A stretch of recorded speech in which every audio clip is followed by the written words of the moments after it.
তাজবিদের উদ্দেশ্য, মকসুদ উদ্দেশ্য। উদ্দেশ্য কিন্তু আলকালু সাজ্জিদ দেখবে উদ্দেশ্য হলো দুইটা।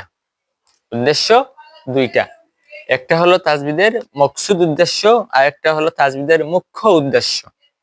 তো তাজবিদের মকসুদ উদ্দেশ্য হচ্ছে যে যেহেতু কুরআন শরীফ, আমি বহির ভাষায় বলছি না, যেভাবে দেওয়া আছে জাস্ট বোঝার জন্য এরকম বলছি যে কোরআন শরীফে যতটুকু আয়াত আছে, যতটা আয়াত আছে একটা আরেকটার সঙ্গে পারস্পরিক যুক্ত।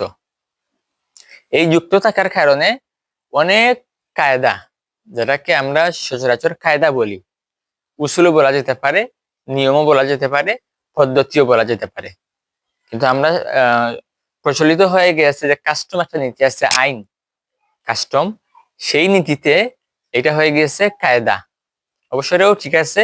তো ওই যে পারস্পরিক যে আয়াতের একটা আয়াতের সঙ্গে আরেকটা আয়াতের মিলন, এই মিলন হওয়ার কারণে যে কায়দা সৃষ্টি হয়, এই কায়দাকে নির্ভুলভাবে সঠিকভাবে আদায় করার জন্য যে উদ্দেশ্য রয়েছে সেটাই হচ্ছে তাজবিদের মকসুদ উদ্দেশ্য। এটা হচ্ছে মেইন উদ্দেশ্য, যে সঠিকভাবে এই কায়দাগুলা আদায় করা, মকসুদ উদ্দেশ্য।